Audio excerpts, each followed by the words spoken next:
In the meantime, we have to turn our attention over to the housing market. We just got in the Case-Shiller numbers looking at home prices. In fact, moving to records. You see the year-over-year growth. You're seeing certain areas. San Diego reported the highest year-over-year gain among the 20 cities, followed by Chicago, Detroit, Portland. So I want to bring in a pro who's going to be following all of this, and that is Brad Dillman, Chief Economist at RPM Living. Thank you so much for being with us. So the year-over-year, the annual growth, 6.4%, up from 6% the prior month.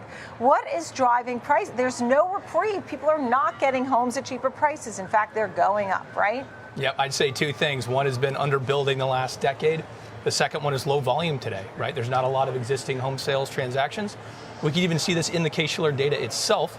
If you look at the pairings in that, the sales pairings, which are what is needed in order to do the calculation for the index, those are actually quite low by the standards of the last 15 years, which is all the more important as we've added housing stock. Yeah, you and I were talking about the likes of Pulte Home or some of the other home builders, and I had a great conversation with the CEO of Pulte Home recently, and he was saying how they build a spec home, people come in, and they want to buy up all the new homes. Of course, the home builders have some flexibility to give better mortgage rates over, let's say, 30 years. But is that where the action is? A lot of new homes? Yes, I'd say that this lack of activity in the existing single-family home sales market has channeled a lot of demand to the new home sales market. And yeah, the big builders are well positioned in the sense that they can buy down mortgage rates, but a lot of the little guys are too. You got groups like Quartz Properties out of Massachusetts. They're building off-site. They're able to deliver these homes in a relatively quick cadence to relatively remote areas, and that's giving a lot of coverage for smaller markets too.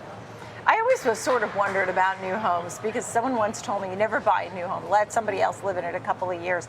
I don't know, that sounds silly to me. I mean, it sounds like a great idea. Do you have any inside scoop on new homes? Well, I can tell you I've worked for a new home builder and I've built a new home. How do people find them? How do you find them? Well, I mean, you got the internet, right? No, but do they find them to be good buys overall? I mean, generally, you'd think they have it down to a science. You're outsourcing a lot of the concern that you would normally get from an existing home sale purchase, right? You can deal with the builder one-on-one. You go through, you do your punch ticket at the end. Right. But that said, they can also be quite competitive, and sometimes the new communities don't actually have all the amenities really squared away yet, and the HOA can have issues too. Were you surprised to see the cities that stood out? I mentioned San Diego, Chicago, Detroit.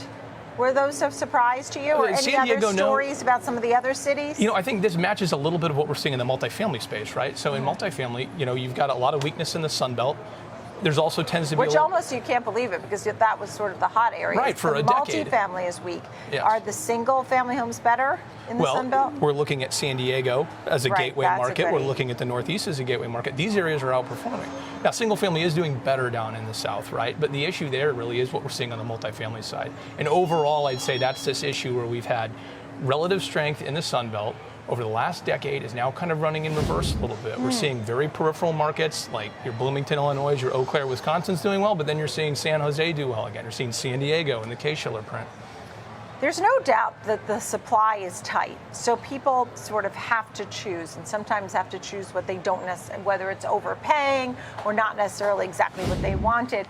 And there was even something that said people who moved away from Long Island down south to Florida, and it sort of sets the tone to what you're saying. A lot of people moved, but then they're finding that they have high homeowners insurance or high auto insurance or things like that. And it just wasn't as all peachy keen the way they expected. Are you finding that people are saying things like that? Like, why was Sunbelt multifamily hot and then not? I think in hindsight, it was really the eviction moratoria, right? During the pandemic, we had eviction moratoria around the country. What does that mean? So that basically meant we held off evictions, okay, both as a matter of the law and then as a part of just private practice, people doing what was ethically the right thing to do. And now what that did, though, is remove a lot of the housing stock that would have otherwise churned to the multifamily housing stock, held it off market to the tune of about 300,000 housing units, which is immense. That's why we had record occupancy rates, we had record rent growth, and a lot of what we've been seeing the last couple of years now has been that unwinding. And then the supply that has been started as a result of it. So if you look at multifamily construction today, there's still a lot of units under construction in the 5-unit and up space. Yeah, I don't know if you could clarify what's the record part of this, because it says moves to a new record, but at the same time, it's the fastest rate of price growth since November of 2022. I mean, I don't know if you want to add to that. But I do think about the demand and mortgage rates, which are still pretty high. Yeah, so the index level now is at a new high. In terms of a growth rate, it's moving up, but in year-over-year terms, at like 6% and change, it's not the worst we've ever seen. Right. But yeah, the demand is implicitly quite high, right? If you're looking at basically no volume or very little volume, housing today is almost like a tree falling in the woods and nobody's around, right? There's not a lot of transactions going on. And so price is moving up on small volume, despite these high mortgage rates. And again, we're seeing that channeled to the new home sale market, where these publicly traded builders have put out some great results recently and good guidance. Where do you think mortgage rates are? I mean, everybody's waiting for a rate cut, and that was part of the issue and why some of these rates, the home prices went up for 3 consecutive months, is because people were anticipating the rate cut. Okay, I'm going to get this, and I'm going to, things are going to get better for me. And but still, do you see it below 6% at any point, or are we at this 6-7%? Just to fly strictly by the market right now, I'd say no. I don't see it below that. On the other hand, I wouldn't be surprised, if we do move to rate cuts here at some point, that we're going to see the 10-year come down, and that's going to carry mortgage rates with it, and that should certainly boost that much more activity, on the margin in single-family transactions. What is it that you're watching as the chief economist? You're watching the housing. You got to see wage growth. For example, wage growth data actually pushed yields higher. Today we'll be getting more. We'll get an ATP and JOLTS and jobs this week. Some thoughts there, because that can drive this home category one way or the other. Yeah, and in fact, we have found that wage growth, historical wage growth, is a great predictor of annual rent growth. Go figure, right?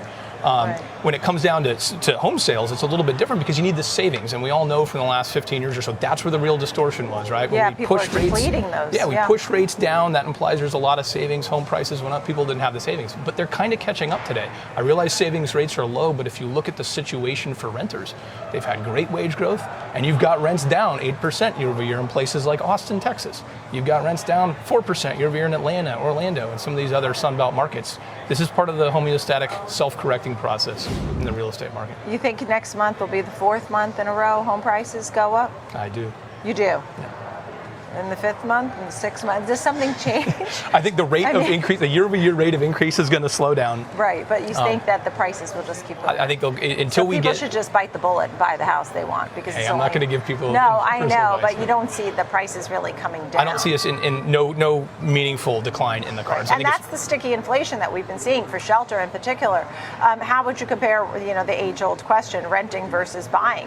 Yeah, well, renting clearly is a better option today, right? If you look at the strength in the for-purchase market. Why is that? On the other hand, you've got rents declining. Annual rent growth in inflation-adjusted terms is the lowest it's been in 15 years.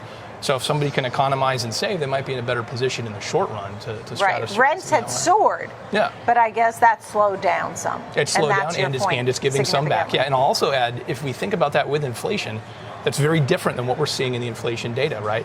The Cleveland Fed has put out a paper where they talked about limitations in the methodology of the shelter index, right? Basically saying it's not looking enough at new lease rent growth. Yeah. Okay, that's kind of important, because we look at the private sector data sources. We look at RealPage, we look at CoStar. RealPage has the U.S. at 0% rent growth nationally, being dragged down by the Sunbelt and suburban submarkets. That's an interesting difference compared to what the official data is telling us from the CPI. Brad, thanks for being on. Big day here. Home prices stay higher for longer, along with rates, I guess. Thank you so much. Brad Dillman, Chief Economist at RPM Living. Thank you.